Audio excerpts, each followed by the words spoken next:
Էդգար Ղազարյան, խոսքը ձեր մասին է։ Այս նույն խմբակցությունը, որի ցուցակով դուք դարձել եք ազգային ժողովի պատգամավոր, անդադ խոսում է ինչ-որ պետական բյուջեի տնտեսումների մասին, պետական բյուջեի միջոցները չվատնելու մասին։ Այս խմբակցության առաջնորդը իմիջիայլոց խոսում էր եւ խոստանում էր 1 դրամով վարչապետ աշխատելու մասին, առաջարկ կա եւ նույնիսկ հնչել է հայտարարություն, որ այս խմբակցությունից պատրաստվում են հրաժարվել պարգևավճարներից, ինչեւէ իրենց գործն է։ Փորձում են պետական բյուջեի միջոցները տնտեսել, շատ լավ է, ողջունելի է, բայց հələ մի հատ եկեք հասկանանք, էլի, պարոն Ղազարյան, երեք այս ամբիոնից միտք եք հնչեցնում, որ եկեք փորձենք մշտական հանձնաժողովների թիվը, քանակը կրճատել 12-ի փոխարեն հասցնել 6-ի, ինչի արդյունքում մենք կտնտեսենք $500,000։ Ու խոսում եք ինչ-որ ձիերից, թե դրա դիմաց կարող ենք ձիեր գնել արաբական, թե ինչի եք ձիերի վրա ֆիքսվել, դա այլ հարց է։ Բայց պետական բյուջեի միջոցները տնտեսող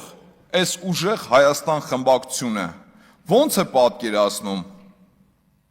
հայ զինվորի մահը կամեցող պատգամավորին բեր են նստեցրել են այս դալիճում, գոնե հաշվել են, թե հայ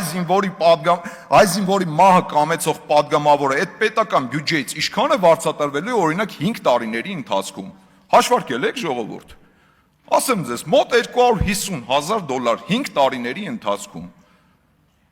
հետո էլ գալիս խոսում եք պետական բյուջեի միջոցները տնտեսելուց,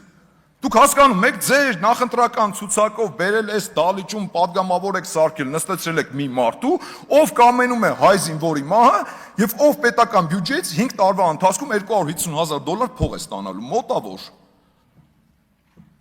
Բայց պետական բյուջեի խնայողությունները, պետական բյուջեի միջոցների տնտեսումը ուր մնաց։ Հասկանում եք, չէ՞։ Էդգար Ղազարյանը, ով ցանկանում է հայ զինվորի մահը, ուժեղ Հայաստան խմբակցության առաջնորդ Սամվել Կարապետյանի շնորհիվ պետական բյուջեից $250,000 փող է ստանալու։ Ինչպիսի տնտեսում։ Այս ամբիոնին մոտենում են, խոսում են Տավուշի գյուղերի մասին։ Ասում են Տավուշի գյուղերը հանձնել են։ Մի հատ ուզում եմ հասկանամ, էլի Տավուշի ո՞ր գյուղերը։ Կարող է մի հատ էլ մոտենաք այս ամբիոնին ու ասեք, որ օրինակի համար Կզլ Հաջիլին կամ Խեյրիմլին Հայաստանի Հանրապետության տարածքային ամբողջականության մի մաս է եղել։ Իդեպ շատ հաճախ նաև այս ամբիոնից հնչեցնում եք, թե ինչ-որ տարածքային պահանջներ չունեք հարևաններին։ Շատ լավ է, որ նմանատիպ հայտարարություններ եք անում։ Բայց ինչ 4 գյուղերի մասին է, որ ասում եք հանձնել են Տավուշի 4 գյուղերը։ Կարող է այս խմբակցության ղեկավարի համար Խեյրիմլին ու Կզլ Հաջիլին էլ է հայրենիք, կամ պատմական հայրենիք, կամ Հայաստանի Հանրապետության տարածքային ամբողջականության մի մաս, թե սա ընդամենը հերթական անպատասխանատու հայտարարությունն էր այս ամբիոնից ձեր խմբակցության պատգամավորների մեկի կողմից։ Ինչպես օրինակ անպատասխանատու հայտարարություններ, որ Կիրանցը անկլավ է, ձեր պատգամավորի թեկնածուներից մեկը հայտարարեց ու մինչ օրս ոչ ոք ոչ հերքեց այդ հայտարարությունը, ոչ էլ ներողություն խնդրեց այդ հայտարարության համար։ Ինչպես ներողություն չխնդրեցին ու չհերքեցին այն հայտարարությունը, որ Լեռնային Ղարաբաղը ստեղծման օրվանից եղել է ճանաչված անկախ հանրապետություն։ Մինչ օրս չեն հերքել ու ներողություն չեն խնդրել դրա համար։ Երկրորդ, ժողովուրդ ջան, երբ որ դուք մոտենում եք այս ամբիոնին, ինչ-որ սիրուն սրտաճմլիկ բառերով ասում, խոսում, փորձում եք ներկայացնել, թե իբրև թե մտահոգված եք մեր պաշտպանական հարցերով, մտահոգված եք հայ զինվորի նիստուկացով, մտահոգված եք մեր պաշտպանական դիրքերով, ձեռքբերումներով, զինտեխնիկայով, ժողովուրդ դուք ընդհանրապես երևի նաև մոռացել եք, թե որտեղից է սերվում ձեր քաղաքական ուժը, ձեր կուսակցությունը։ Ձեր առաջնորդի հարազատ եղբայրը եղել է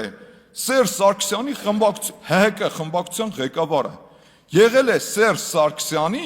աշխատակազմի ղեկավարը, անմիջականորեն կատարել է Սերժ Սարգսյանի կողմից տրված հանձնարարականները։ Հիմա եկել եք ստեղ ձևացնում եք, թե իբրև մտահոգված եք Հայաստանի պաշտպանական հարցերով կամ հայ զինվորի մասին եք մտածում։ Մոռացել եք այս կանսերվի կոկոշները, որով կահավորված էին մեր դիրքերը։ Այդ նույն Սերժ Սարգսյանի պաշտպանության նախարարն էլ ամեն անգամ տեսախցիկների առաջ կանգնում էր խրոխտ հայտարարում էր, թե գիտեք ինչ կա, փորձում էր համոզել մարդկանց, այդ կանսերվի կոկոշները գիտեք ինչքան արդյունավետ միջոցներ են դրանք մեր սահմանները պահել պաշտպանելու համար։ Խոսում են զինվորի մասին, ո՞ր զինվորի մասին։ Այն զինվորների մասին, որ որպես բանվորական աշխատուժ ձեր հրամանատարները, ձեր գեներալները տանում էին որպես բանվորական ուժ աշխատացնում էին իրանց վիլաները սարքելու վրա։ 3-4 հարկանի վիլաներ եք սարքում։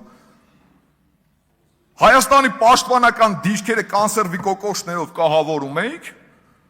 դրա փոխարեն ձեր հրամանատարներն ու գեներալները 3-4 հարկանի վիլաներ էին կառուցում ու որպես բանվորական ուժ էլ Հայաստանի Հանրապետության սահմանները պահպանող ու պաշտպանող զինվորին էին օգտագործում։ Այդ զինվորի մասին եք փորձում հիմա հոգ տանեք։ Այդ է ձեր հոգատարությունը։ Խոսում են աթեիստներից, աթեիստների արտադրություններից, ձեռքբերումներից։ Ժողովուրդ ընդհանրապես մոռացել եք այն Սերժ Սարգսյանի իշխանության օրոք, որի հետ իշխանություն եք դուք կիսե եւ փաստացի ձեր դեմքով Սերժ Սարգսյանը ներկայացված է ազգային ժողովի դահլիճում, այո, ուժեղ Հայաստանի դեմքով Սերժ Սարգսյանը ներկայացված է ազգային ժողովի դահլիճում։ Այդ Սերժ Սարգսյանի օրոք գեներալ են հայտնի գեներալներից մեկի ասած միտքը արած հայտարարությունը մինչև այսօր ուղեղս է ծակում։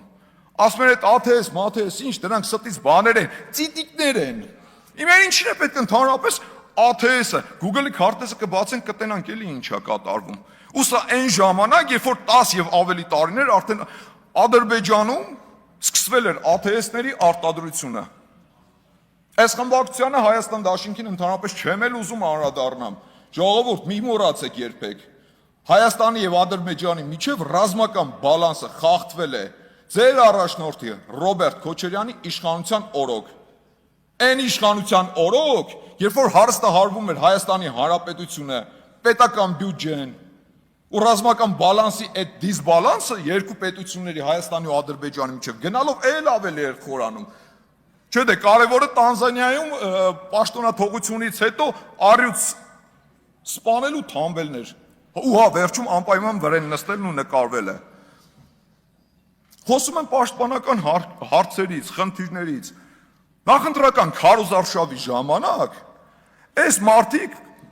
փնտրել գտել էին մի հատ Ղարաբաղցի հրամանատար Կանդազ անունով։ Հա լավ է կարը ձեր գործն է։ Խրոխտ կանգնում էին այդ մարդու կողքը, լուսանկարվում էին։ Այդ լուսանկարն էլ ամբողջ հանրապետությունով մեկ պատերին կպցրել էին։ Բա ուրա Կանդազը ժողովուրդ։ Պարզվում է անցնում է քրեական գործով։ Պարզվում է անցնում է այն քրեական գործով, որի համար մեղադրվում է ընտրակաշառք բաժանելու մեջ։ Չէ, բայց այստեղ ամենահետաքրքիրը գիտեք որն է, թե ինչ արժեհամակարգի տեր էր Կանդազը, թե ինչ ավանտյուրաներ էր արել, թե պատերազմի ժամանակ ինչպես էր խուճապ տարածել Զորքի շրջանում, ինչպես էլ Արայիկ Հարությունյանի կողմից հասկացա դուք չէ բնականաբար։ Ինչպես էր մարտի 1-ին մասնակցել, ինչպես էր 44 օրյա պատերազմի ժամանակ խուճապ տարածելու համար Լեռնային Ղարաբաղի նախագահ Արայիկ Հարությունյանի հրամանով կալանավորվել, դա այլ հարց է, բայց հարցը գիտեք նաև որն է, որ այդ Կանդազի մասին դուք ընդհանրապես մոռացել եք, ինչպես նաև մոռացել եք բոլոր այն ձեր թիմակիցների մասին, որոնք ձեր համար վիզ դրած ընտրակաշառք էին բաժանում, ու այսօրվա օրով քրեական գործերը շալակած նստած են, հայտնվել են ճաղերի ետևում։ Իմիջիայլոց այս խմբակցության հետ տարբերությունը ուժեղ Հայաստանի ու Հայաստան Դաշինքի հասցրել եմ արդեն նկատեմ։ Մի փոքրիկ տարբերություն կա։ Այս խմբակցությունը փոքր շատը գոնե փորձում է հիշատակել իրենց գործընկերների մասին։ Օրինակ Արտուր Սարգսյանի, ինչ խոսք, տեղին թե անտեղին, սխալ թե անսխալ, այս մարդիկ փորձում են իրենց ընկերների համար պայքարել։ Ողջունելի է։ Բայց այս դեպքում ժողովուրդ դուք հասկանում եք, դուք հարյուրավոր մարդկանց ճակատագրեր եք խեղել։ Կասեք Ընտրական ձեր համար ընտրակաշառք բաժանած հարյուրավոր մարդկանց չակերտավոր ասած փուրը տվեցիք ոնց որ Կանդազին։ Ու այդ մարդկանց վրա խաչ քաշեցիք։ Պարոն Ղազինյան